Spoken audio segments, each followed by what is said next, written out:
'Paradise' movie promotion చేద్దాం అనుకున్నప్పుడు movie team ఒక పెద్ద పోస్టర్‌ని రెడీ చేసి, ఆ పోస్టర్‌కి 2 జడలు పెట్టింది. సేమ్ అలానే ముంబైలో 'స్పైడర్ మ్యాన్' మూవీ ప్రమోషన్ చేద్దామని చెప్పేసి, ఇలా ఒక వింతైన ఒక పెద్ద బ్యానర్‌ని కట్టి జనాలందరిని అట్రాక్ట్ చేసింది. దీన్ని స్పెసిఫిక్‌గా గొరిల్లా మార్కెటింగ్ అని చెప్పేసి అంటారు. గొరిల్లా మార్కెటింగ్ అంటే మనం రెగ్యులర్‌గా చూసే బిల్ బోర్డ్స్ గాని, లేదంటే పోస్టర్స్ గాని, ఇలాంటి వాటి మీద సడెన్‌గా మన దృష్టి అటువైపు వెళ్ళాలా, మన మైండ్‌లో ఇట్లాంటిది ఎప్పుడు చూడలేగా అని చెప్పేసి కొత్తగా ఆలోచించే విధంగా చేసే మార్కెటింగ్‌ని గొరిల్లా మార్కెటింగ్ అంటారు.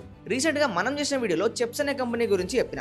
దాంట్లో కూడా వాళ్ళు గొరిల్లా మార్కెటింగ్‌ని యూజ్ చేసి చాలా పెద్ద మొత్తంలో సేల్స్ చేసుకున్నారు. ఇలా ఈ మార్కెటింగ్‌ని ఫేమస్ చేసింది జై కాన్రాడ్ లెవిన్సన్ అనే వ్యక్తి 1984లో గొరిల్లా మార్కెటింగ్ అని చెప్పేసి ఒక బుక్ రిలీజ్ చేసిండు. ఆ ఒక్క బుక్ మార్కెటింగ్ ఇండస్ట్రీలో చాలా మందికి కొత్త కొత్త విషయాలు నేర్పించింది. అలానే గొరిల్లా మార్కెటింగ్ లో కూడా కొన్ని టైప్స్ ఉంటాయి. అంబియంట్ మార్కెటింగ్ అని, స్ట్రీట్ మార్కెటింగ్ అని, ఎక్స్పీరియన్షియల్ మార్కెటింగ్ అని, అంబుష్ మార్కెటింగ్ అని, ఇలా చాలా రకాలు ఉంటాయి. వీటిని యూజ్ చేస్తూ పెద్ద పెద్ద కంపెనీలు గానీ, చిన్న కంపెనీలు గానీ యూనిక్ గా మార్కెటింగ్ చేస్తూ ఉంటాయి.